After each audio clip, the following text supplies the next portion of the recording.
welcome everyone, and we'll start now with our next speaker, who is Zach Kentz from our DAILYsym division of Simulations Plus. I'll turn it over to you. All right, thanks, Joel. I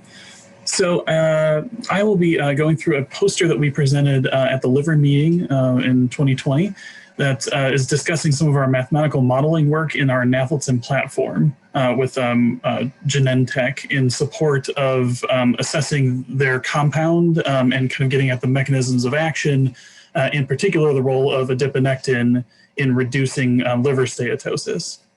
And so really the goal here was to use some of their phase 1b data going into phase 2, ultimately, to try to assess the underlying mechanisms that are attributed to how their compound was working, and then to assess, ultimately, to give them some information to assess which sort of doses they want to take forward as they progress through phase 2 and moving along. So.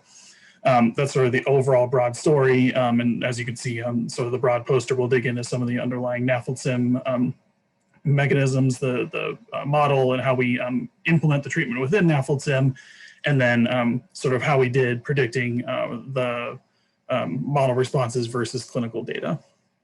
So I'm going to zoom in on the poster here a little bit down in the introduction. So bear with me as we get down in here.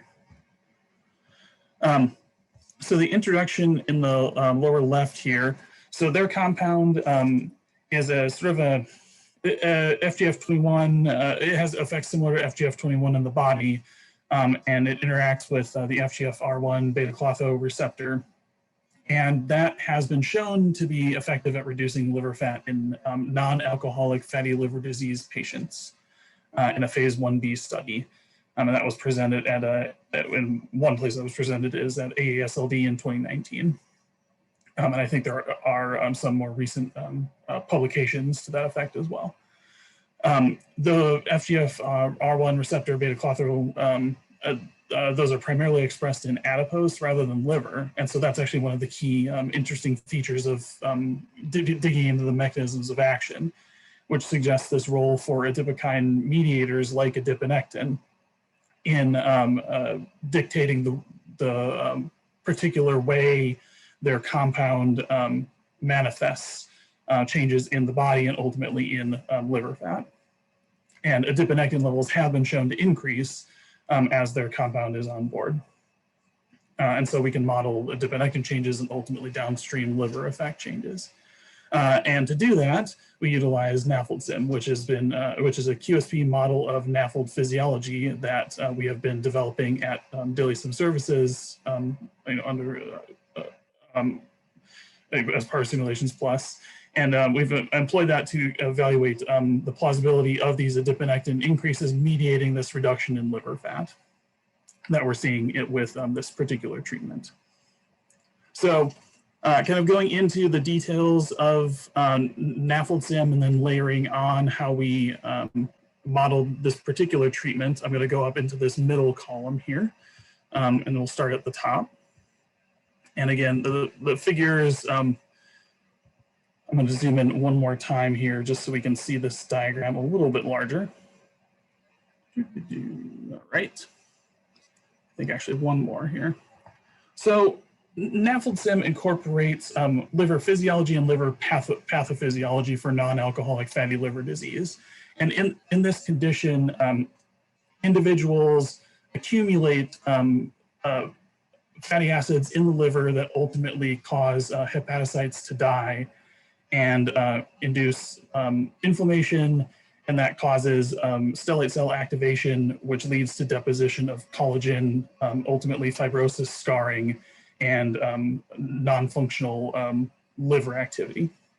So within the concept of this model in the upper left corner of this diagram, that's representing more of the liver bioenergetics and liver fat accumulation.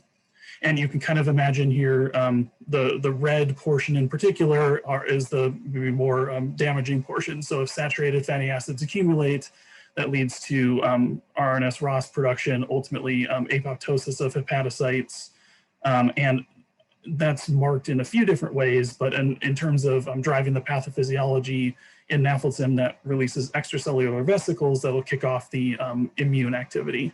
Apoptosis also of hepatocytes leads to increases in ALT and cleaved cytokeratin 18, which can be clinically measured as well. And so as the inflammatory processes are engaged by extracellular vesicle increases, that leads to a recruitment of neutrophils into the liver, as well as portal macrophages and activation of macrophages that are already in the liver. So we see cell numbers increase, as well as production of mediators by the cells themselves. So we then start getting feedback loops, like increases in TNF alpha that can lead to increased apoptosis again, but also regulation of the stellate cells in the liver. So once we start getting inflammation-inducing stellate cell activation and increased collagen production, we start getting deposition and areas of the liver that are less functional. And if that continues in patients over a long period of time, they'll start getting increasingly, the disease will increasingly progress to the point where they'll have severe fibrosis and scarring. And that can be measured through magnetic resonance imaging, and the level of collagen production can be measured by something like plasma pro-C3.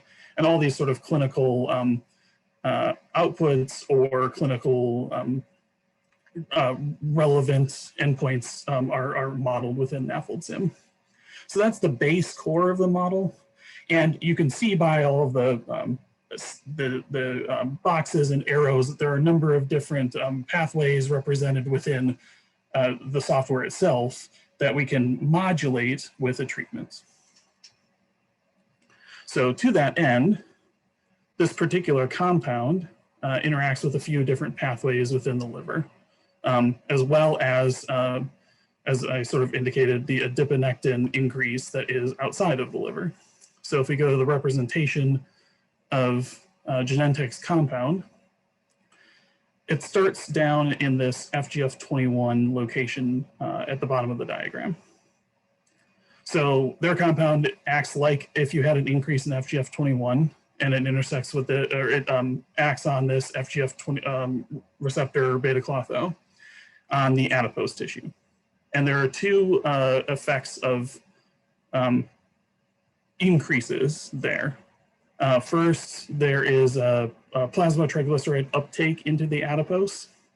So in patients, you should see, as levels of their compound increase, you should see decreases in plasma triglycerides, although there's some complexity to that.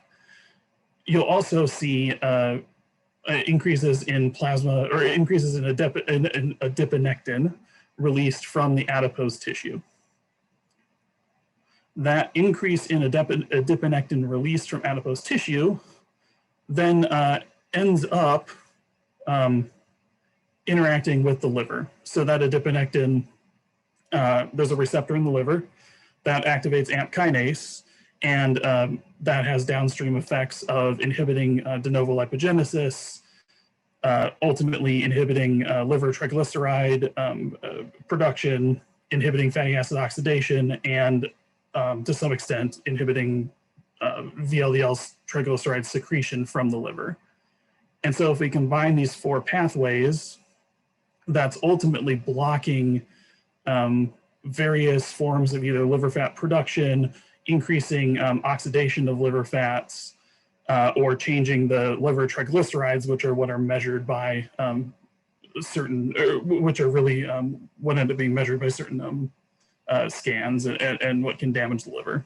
So really the goal is to block some of these saturated fatty acids from forming. Just a quick time check. We just got about 3 minutes left. 3 minutes? Okay. So ultimately, you know, when we implement that in the software, what we end up seeing is that We can measure the adiponectin increases in data. We can simulate those increases in NAFLDsym, which are these open red dots. And then if we don't simulate that at all, if we don't have those adiponectin increases, we'll get these pinkish dots. And then if we compare to clinical data of liver fat across these different doses, we see that our simulated red patients compare well across a number of different doses to the data. And if we don't have that adiponectin increase, then we don't see a liver fat change. Now, I mentioned as well, there's a plasma triglyceride effect of this compound.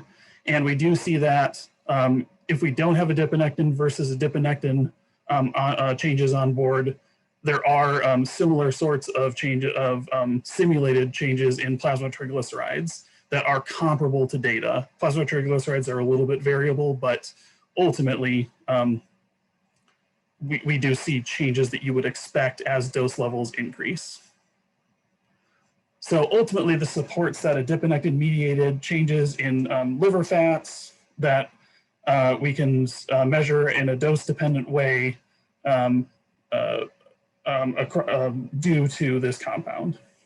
And so this supported Genentech going into phase 2 as they were trying to decide between these different dose levels and frequency. So the higher 2 doses here are every 2 weeks, every 4 weeks. And so this is supporting this, again, using this model-based assessment to inform their clinical trial development. And again, one other thing as we're kind of finishing up here, we ultimately calibrated this using phase 1b data from our 50 milligram dose and our 250 milligram dose here, and filled in later, validated based off of the middle 2 doses. So what you're seeing here is a little bit of prediction and validation going on within the figures that we have. So ultimately, we would say we simulated these predictions well, and they took this forward. That's great. Thank you very much, Zach. We are right at the end of time now, so we're going to close this session and open the next.